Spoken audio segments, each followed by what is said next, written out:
प्रफुल्ल जी, सबसे पहले तो शुरुआत करेंगे आपको बधाई देकर के। नए अलायंस पार्टनर आपको अंबरनाथ में मिल गए हैं। कई सारे वहां पे जोड़ तोड़ होने के बाद आखिरकार अब आप शिवसेना के साथ है ना वहां पे अंबरनाथ में। तो बधाई दे दीजिए भाई, पहले भाजपा के साथ थे, अब शिवसेना के साथ है। अपेरेंटली जब कांग्रेस वाले भाजपा में जुड़ गए तो अचानक से एनसीपी में प्रॉब्लम होने लगी उनको, उन्होंने कहा अब हम शिवसेना के साथ चले जाएंगे। तो मुबारक। आप महाराष्ट्र में सभी पार्टियों को बधाई दे दीजिए, सभी पार्टियों को बधाई दे दीजिए, क्योंकि कहाँ क्या हो रहा है हमको भी मालूम नहीं होता है।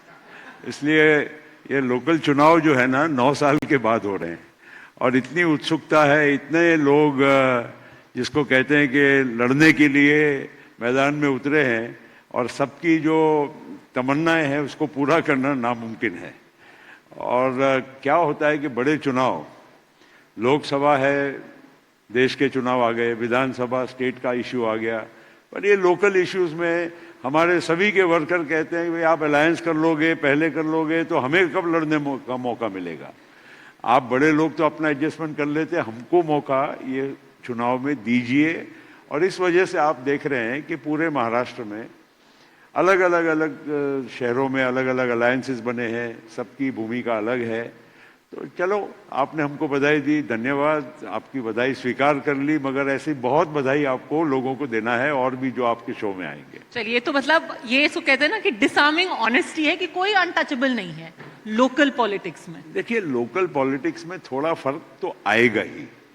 मैं आपको शायद मालूम नहीं होगा, मेरे सीवी में आप लोग देखते नहीं, मगर मैं मेरा राजनीति की शुरुआत हुई थी म्युनिसिपल काउंसिल गोंदिया का, मैं अध्यक्ष बना और वहां से मैंने जब देखा, और अलायंस उस जमाने में हम लोग पॉलिटिकल पार्टी के सिंबल पे नहीं लड़ते थे, लेकिन किसी के साथ भी बैठना करना, वो अलायंसेस जोड़ तोड़ के स्थानिक लेवल पे ये होते थे और वही परंपरा आज भी कायम है। मैं ये नहीं कहता हूं कि आज पॉलिटिकल पार्टीज स्वेच्छा से इस तरह के अलायंसेस बनाएंगी, मगर इतना जरूर है कि हम महायुति में हैं। महायुति का धर्म सबको निभाना है। लोकल पॉलिटिक्स में थोड़ा बहुत उसके लिए एक्सेप्शन और थोड़ा वो जिसको बोलते हैं ना प्रेशर कुकर में वाल्व को थोड़ा अंदर की स्टीम को निकलने का मौका देना चाहिए, ऐसा इसको समझ के आप आगे बढ़िए। मैंने नोटिस किया, आपने कहा हम महायुति में हैं, महायुति में रहेंगे, एक लॉजिकल नेक्स्ट सेंटेंस। नहीं, महायुति में हैं और रहेंगे, क्योंकि आज के सारे बहुत कैटेगोरिक, आज के सारे अखबारों में ये तस्वीर है। और ये तो सिर्फ लोकल लीडर्स नहीं है, ये तो आपका शीर्ष नेतृत्व है। अभी पीयूष गोयल जी थे यहाँ पे, जो प्रेस कॉन्फ्रेंस आपने संयुक्त प्रेस कॉन्फ्रेंस कल की पुणे में, सुप्रिया सुले जी हैं, अजीत पवार जी हैं, साथ में मंच साझा कर रहे हैं। कितने 4 साल के बाद मंच साझा कर रहे हो, तो कोई मूवमेंट होने वाला है यहाँ पे? पीयूष जी ने कहा कि एक बार पूछ लें आप दोनों से ही कि कहीं वो आपके पाले में या आप उनके पाले में वापस तो नहीं जाने वाले। राष्ट्रीय स्तर पे पूछिए, आप इसको लोकल मत नहीं, राष्ट्रीय और महाराष्ट्र की विधानसभा और सरकार का जहां तक सवाल है, हम महायुति में हैं, आगे भी रहेंगे। महाराष्ट्र में देवेंद्र जी के नेतृत्व में काम होगा, दिल्ली में नरेंद्र मोदी जी के नेतृत्व में देश जैसा आज प्रगति कर रहा है। हर तरह से हम लोग बहुत खुश हैं कि आज हम नरेंद्र मोदी जी के साथ में रहकर हमारे देश की इस प्रगति का एक हिस्सा बन सके। आप महायुति में हैं और रहेंगे, क्या सुप्रिया जी भी आ सकती हैं उसमें? देखिए, मैं ये कोई भी चीज़ आपको काल्पनिक बात नहीं करूँगा, लेकिन वास्तव जो है वो है आज कि हम लोग अलग अलग हैं। हमारी पार्टी एनडीए में है और एनडीए की जो सोच है, हम कई बार एनसीपी एसपी के बयान जो देखते हैं उसमें आज नरेंद्र मोदी जी के साथ या आज की सरकार के साथ अलाइन नहीं है, और जब नहीं है तो फिर हमारा उनसे कोई और बात करने का प्रश्न आता नहीं, क्योंकि हमारा अलाइनमेंट चेंज नहीं होने वाला है। अगर आप कैटेगोरिकली हमसे पूछना चाहेंगे, और आज रिकॉर्ड कर लीजिए ताकि 2029 में कभी आपको दोबारा मौका मिले तो आप रिप्ले कर लेना, हमारा alignment Bharatiya Janata party lead, Narendra Modi ji lead इस एनडीए गवर्नमेंट में दिल्ली में है, और महाराष्ट्र में देवेंद्र जी के नेतृत्व में हम साथ में रहने वाले हैं। इसमें बहुत कहीं भी स्पष्टता नहीं है, ऐसा मत समझिए। कोई रीअलाइनमेंट हो सकता है नेशनल लेवल पे? मैं फिर से उस पर प्रेस करूंगी, क्योंकि बहुत चेंजेस हुए हैं और हाल फिलहाल में हमने तस्वीरें देखी हैं। बारामती में पूरा परिवार साथ में था, पुणे चिंचवाड़ में आप साथ में लड़ी रहे हैं, दिल्ली में जब शरद पवार जी का जन्मदिन था तो वहां पे पूरा परिवार साथ में था। हाँ, मैं भी था। बिल्कुल आप भी थे, मैं कहता हूं पूरा परिवार मैं भी परिवार का एक्सटेंडेड हिस्सा ही हूं। बिल्कुल पूरा एनसीपी परिवार साथ में था। तो एक बार फिर से परिवार साथ में आ जाएगा देखिए नेशनल लेवल। देखिए, एक बात मैं कहना चाहता हूं, स्पष्ट कहना चाहता हूं कि हमारा नेवर से नेवर, हमारा नहीं, वो बात नहीं है। थोड़ा समझना तो जरूरी है कि हम लोगों ने कभी भी पवार साहब को छोड़कर एनडीए का हिस्सा बनना, ऐसा हमने कभी नहीं सोचा था। पवार साहब भी उस टाइम पे, सुप्रिया जी भी उस टाइम पे अलाइंड थे, मगर कहीं उनका सोच में परिवर्तन हुआ, एन वक्त पे उन्होंने शायद फैसला बदला अपना। तो उस वजह से हम लोग, हमारी जो एक राह थी उस पर हम चल पड़े। और उस पहले तो हमको लगता था कि सभी जाने वाले हैं, तो कहीं ना कहीं उनकी सोच बदली है, हमारी सोच बहुत स्पष्ट रही और हम इसीलिए उसमें आगे बढ़े। अजीत पवार की 2019 में जब वो सब लोग कहते हैं अर्ली मॉर्निंग स्वेरिंग इन हो गई, I don't think it was कोई अर्ली मॉर्निंग स्वेरिंग इन कोई छुपा के हुई थी। एक फैसला जो हुआ था भारतीय जनता पार्टी के साथ जाने का, उसी के तहत था। हमने हमारा फैसला अगर चेंज किया तो उसमें ठीक है, कोई वैसी अब शिकायत करने के कोई मतलब नहीं है, लेकिन हम हमारे रास्ते पे हम चल रहे हैं और ये रास्ता हम बदलने वाले नहीं हैं। हमारे रास्ते पर अगर कोई आना चाहेगा तो तब की बात तब। आज तो कोई उसमें कोई ऐसी चर्चा भी नहीं है। ये केवल आप पिंपरी चिंचवड़ और पुणे म्युनिसिपल कॉर्पोरेशन को देखकर, या परिवार देखिए, परिवार कभी भी सामाजिक, उनका परिवार भी बड़ा है। किसी के यहाँ प्रसंग आएगा, किसी के यहाँ शादी आएगी, दिवाली आएगी, कोई और बात आएगी, कोई संस्थाएं भी जो है उनकी बहुत सारी फैमिली के तरफ से चलते हैं, तो वो फैमिली की जो संस्थाएं हैं उसमें तो एक दूसरे को दिखना ये कहीं ना कहीं स्वाभाविक है। मगर ये बात भी मत भूलिए ना कि सुप्रिया जी के सामने सुनेत्रा पवार जी लड़ी, अजीत पवार जी के सामने योगेंद्र पवार लड़े।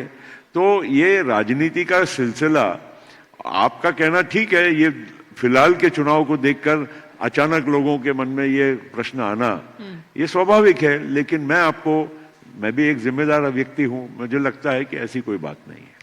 क्योंकि कुछ चीजें होती हैं फंडामेंटल एक डिफरेंसेस, ये सिर्फ फैमिली फोटोज देख के ही नहीं होता है, एक आइडियोलॉजी की बात होती है। फॉर एग्जाम्पल, अभी जहां पुणे का सवाल है, अजीत पवार जी ने खुद कहा कि वहां पे अगर दुर्गति हुई है उस शहर की तो भारतीय जनता पार्टी की वजह से हुई है। उनका वो वायरल बयान था कि भाई जिन लोगों ने मुझे 70,000 करोड़ रुपए का करप्शन का इल्जाम लगाया था उनके साथ में सरकार में बैठा हुआ हूं। मुंबई में आपका उनके साथ गठबंधन नहीं होता है क्योंकि वो कहते हैं, बीजेपी के नेता कहते हैं कि नवाब मलिक जो है दाऊद से उनके कनेक्शन है, उनको टेररिस्ट। अब ये फंडामेंटल चीजें हैं। ऐसा नहीं हो सकता है कि चुनाव खत्म हुआ म्युनिसिपल कॉर्पोरेशन का और लोग भूल गए। वोटर तो सोचेगा ना कि भाई जिस पार्टी के नेता को, प्रेसिडेंट को आपने टेररिस्ट बोलिया, उनके साथ बैठ के आप चाहे तो बाद में कि सब चंगा सी तो नहीं हो सकता ना। तो एक फंडामेंटल डिफरेंस, एक डिस्कंफर्ट क्या एनसीपी और बीजेपी की राजनीति में है। अभी आप थोड़ा इसमें मेरे को समझाना तो जरूर पड़ेगा, क्योंकि आपने बहुत ऐसा प्रश्न पूछ लिया है। विधानसभा की जरा प्लेबैक करिए, फ्लैशबैक करिए। विधानसभा के समय पर नवाब मलिक के बारे में यही बातें हुई। नवाब मलिक एनसीपी के ऑफिशियल कैंडिडेट मुंबई से थे, उनकी बेटी मुंबई की ऑफिशियल हमारी एनसीपी की कैंडिडेट थी इन अलायंस विद दी महायुति। तो उस वक्त भी ऐसे बयान हुए, उसके बाद भी हम सरकार में हैं, हम शामिल हैं, एक दूसरे के साथ हैं, काम कर रहे हैं। देखिए, स्थानिक लेवल पे ऐसे आरोप प्रत्यारोप होंगे। दूसरी बात मैं आपको बताता हूं, अभी जैसे मुंबई में हमारा अलायंस नहीं है। अब आप अहिल्यानगर में जाएंगे तो एनसीपी का और बीजेपी का अलायंस है। आप नासिक में जाएंगे तो एनसीपी का और शिवसेना एकनाथ जी के, उनके साथ हमारा अलायंस है, बीजेपी के खिलाफ में हम लड़ रहे हैं। तो आप अगर पूरे महाराष्ट्र का समूचा चित्र देखेंगे तो इस प्रकार के आपको बहुत सारे कॉन्ट्रडिक्शंस नजर आएंगे। तो इसलिए मैं आपको कह रहा हूं, आपने जो शुरुआत ही जो की, मैंने तब से कहा कि आप हमको बधाई दे दीजिए, आप किसी को भी बधाई दे सकते हैं, क्योंकि इस चुनाव में बहुत सारे कॉन्ट्रडिक्शंस आपको इस तरह के नजर आएंगे। तो क्योंकि मैं सिर्फ अलायंस के कॉन्ट्रडिक्शन, वो सुविधा की हिसाब से हो सकता है। मैं एक फंडामेंटल जो आइडियोलॉजी की बात कर रही हूँ। कैसे? जैसे कि मैंने बता दिया कि उन्होंने नवाब मलिक को टेररिस्ट बोल दिया। अगर आपने दाऊद के साथ रिश्तों की बात कर दी है, so there can be a point of no return ना। या फिर वो उद्धव मामू कर रहे हैं, कह रहे हैं कि भाई यहाँ हम ममदानी को मेयर नहीं बनने देंगे। एनसीपी ने 22 मुसलमानों को, मेरे ख्याल से कांग्रेस के बाद अगर सबसे ज्यादा किसी ने मुसलमानों को टिकट दिए हैं इन चुनाव में बीएमसी में, तो एनसीपी ने दिए हैं। वो कह रहे हैं कि नहीं भाई हिंदू हिंदू हिंदू, आप कह रहे हैं नहीं सबका साथ सबका विकास। तो एक फंडामेंटल डिफरेंस तो है ना, आपकी पॉलिटिक्स उनकी पॉलिटिक्स। देखिए, इसमें कोई शक नहीं है कि शिव शाहू फुले आंबेडकर जो हमारे महाराष्ट्र का एक मुहावरा है कि ये आइडियोलॉजी पे हम चलते हैं, तो ये इंक्लूसिव पॉलिटिक्स है। और ये महाराष्ट्र का एक ट्रेडिशन रहा है कि स्पेशली जब एनसीपी की बात करते हैं तो ये हम लोग बात करते हैं। और बीजेपी का, शिवसेना का हिंदुत्व का एजेंडा हमेशा रहा है, उसमें भी कोई दो राय नहीं है कि सबको मालूम है। अब ये सब बातों को लेकर जब हमने, एनसीपी ने, हमारे Bharatiya Janata party lead NDA में जब हम शामिल हुए, तो हम लोगों ने हमारी आइडियोलॉजिकल जो भी कमिटमेंट है इसके बारे में स्पष्टता की थी। और ऐसा नहीं है कि कोई उनके तरफ से कोई हमारे लिए कि भाई ये ऐसा होगा तो हम आपके साथ नहीं है। वो बात कहीं ना कहीं इंक्लूसिवनेस इवन बीजेपी में आज है। अगर देखेंगे तो यहाँ पर अगर देवेंद्र जी का भाषण सुनेंगे तो पहला अगर वो जय श्री राम बोलेंगे तो दूसरी बाबा साहब आम्बेडकर को भी वो वंदन करते हैं अपने ओपनिंग रिमार्क्स में। मेरा ये कहना है कि आज आप मोदी जी का भी देखिए, आज देश के प्रधानमंत्री है, क्रिसमस होती है तो वो आप ही दिल्ली में रहती हैं, वहाँ पर चर्च में जाके प्रेयर्स में शामिल होते हैं। ऐसा आज बीजेपी, पहले स्वर्णों की पार्टी मानी जाती थी, आज बीजेपी में एससी, एसटी, ओबीसी, आज हमारी देश की राष्ट्रपति का आप एक उदाहरण ले सकते हैं, पूर्व राष्ट्रपति का उदाहरण ले सकते हैं, मोदी जी स्वयं ओबीसी हैं। अनेक लोग भारतीय जनता पार्टी में जो पहले नहीं देखे जा सकते थे, आज उसमें फंडामेंटल चेंज आया है। और इस वजह से हम जो हमारी आइडियोलॉजिकल जो बात करते हैं उसमें कहीं हमारा चेंज ना होते हुए भी आज हम इनके साथ काम इसलिए कर पाते हैं कि एक तो डेवलपमेंट एजेंडा है। एक बात तो हम देश के कोई भी व्यक्ति को पूछोगे व्हाट इज मोस्ट इंपॉर्टेंट, तो वो बोलेगा कि मेरी आर्थिक उन्नति होनी चाहिए, मेरे खुद की, मेरे परिवार की उन्नति होनी चाहिए। ये जब संभव हो पा रहा है आज एक अच्छी स्टेबल सरकार की वजह से, एक अच्छा नेतृत्व की वजह से, तो कहीं ना कहीं अगर 2 कदम वो इधर लेफ्ट में आ रहे हैं तो हमको भी 2 कदम राइट में जाने में क्या हर्ज है। तभी तो तालमेल होगा ये कंट्री में। और ये महाराष्ट्र में भी आज आप देखेंगे कि हम लोग यहाँ महायुति का हिस्सा बने, कोई मजबूरी नहीं थी। देखिए, जब हम शामिल हुए महायुति में तब ऑलरेडी एकनाथ जी शिंदे चीफ मिनिस्टर थे, बीजेपी साथ में थी, उनकी एब्सोल्यूट मेजॉरिटी थी, कोई सरकार में कमजोरी नहीं थी। फिर भी जब हम साथ में गए तो बीजेपी ने सहर्ष स्वीकार किया। पहले बीजेपी का मैं इसलिए कहूंगा, शिंदे जी बाद में, क्योंकि BJP was the leading party of the NDA. Maharashtra में भी भले शिंदे जी बने मगर उनके एमएलए से बीजेपी के एमएलए 3 गुना थे। तो BJP was the anchor party, principal party, और उसके साथ हम अलाइन कर रहे थे। तो बीजेपी ने जब हमको एक्सेप्ट किया तो ये सारी बातें जो आप कहते हैं ना कि कुछ लोकल पॉलिटिक्स जरूर रहती है। अभी मुंबई में हम भी उनके साथ जा सकते थे, कुछ कम ज्यादा सीटों में एडजस्टमेंट करके हमको भी वो मौका मिल सकता था।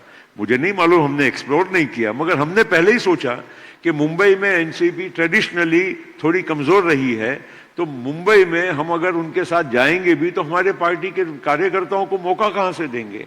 हम ज्यादा लोगों को समय मौका दे सकते हैं, ज्यादा लोगों को लड़ा सकते हैं, पार्टी की आउटरीच बढ़ा सकते हैं, पार्टी का बेस बढ़ा सकते हैं।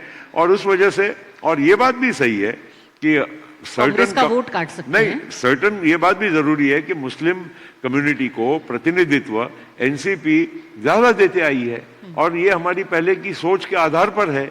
और इसमें कोई इनकार कोई बीजेपी को या शिवसेना को नहीं है जो आज हमारे साथ महायुति में है। आज हमारे मंत्री हैं, हसन मुशर्रफ है, एकमेव अगर माइनॉरिटी के मंत्री हैं तो एनसीपी के हैं, माइनॉरिटी अफेयर्स का डिपार्टमेंट एनसीपी के पास है।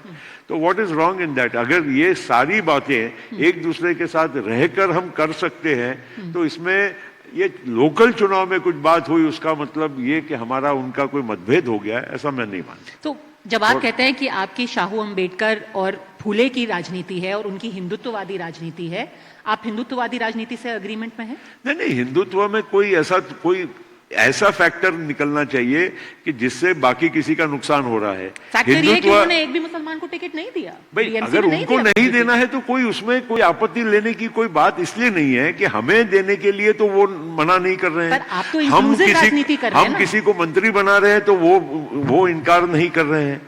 आज हम महायुति में जब लड़े और यही सना मलिक हमारी पार्टी की अधिकृत उम्मीदवार, महायुति में सीट शेयरिंग में वो सीट हमारे पास आती है और हम उनको लड़ाते हैं। नवाब मलिक को हमारे सीट शेयरिंग में हम उनको लड़ाते हैं। उसके बाद में चुनाव होके हम सरकार बनाते हैं, सरकार में हम हिस्सेदार बनते हैं, तो फिर उसमें ये मतभेद जो आज बोल रहे हैं ये कहाँ आए? क्योंकि प्रफुल्ल जी, ये सिर्फ लोकल लेवल का डिफरेंसेस नहीं रहे हैं।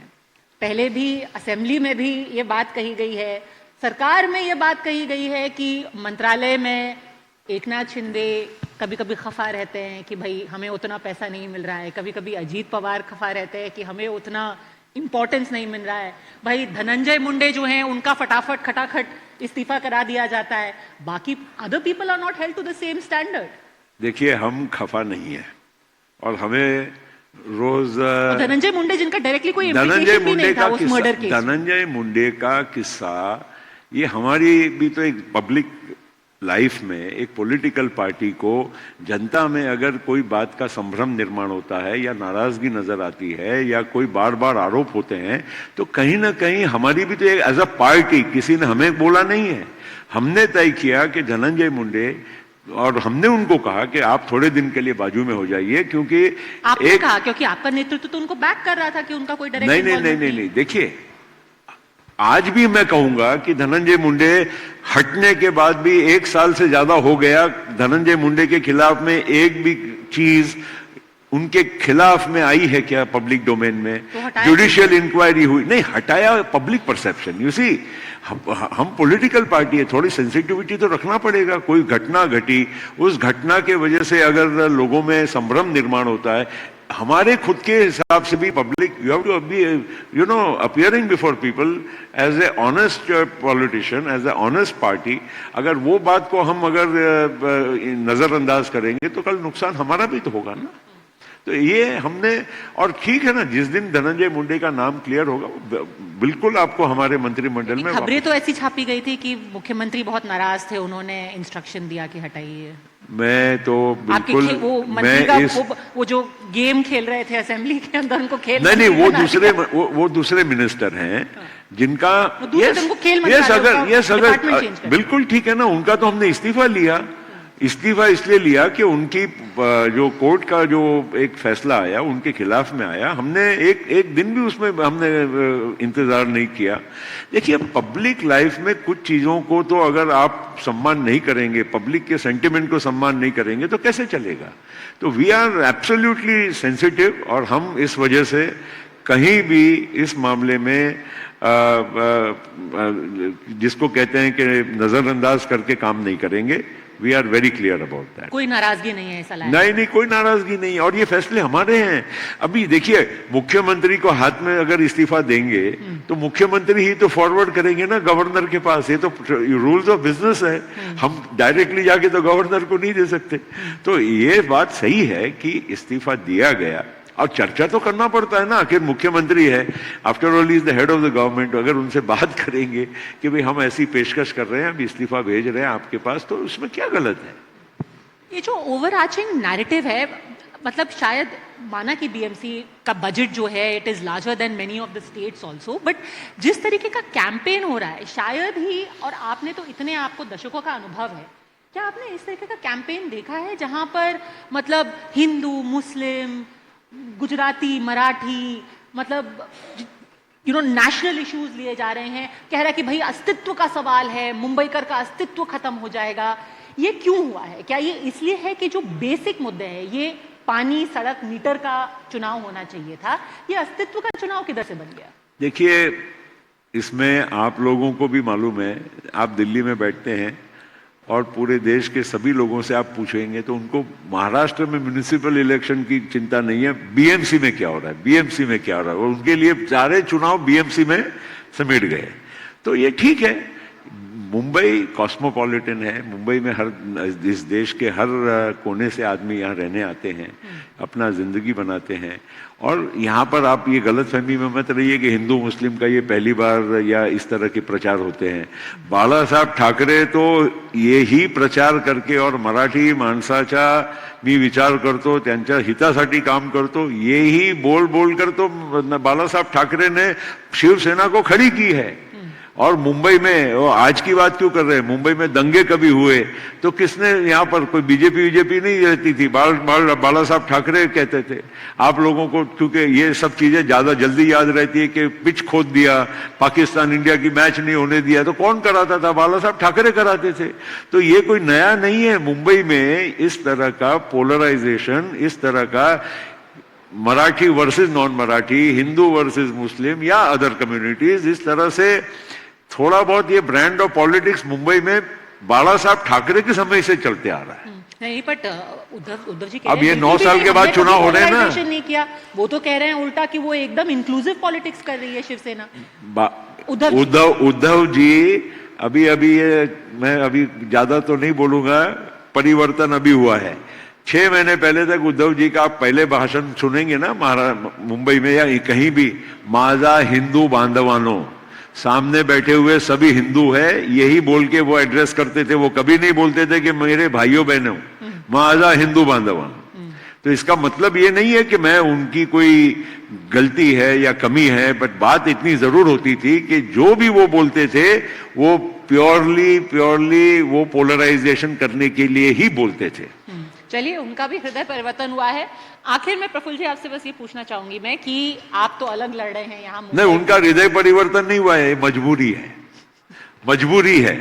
हृदय परिवर्तन होता है मगर मजबूरी भी होती है। आप अलग से लड़ रहे हैं, क्या मुंबई का मेयर हिंदू होगा या मुसलमान भी हो सकता है? देखो, ये सब बातें ये मैं नहीं कहूंगा। मैं इतना जरूर कहूंगा कि मुंबई का मेयर मेजॉरिटी से होगा और महायुति का ही होगा।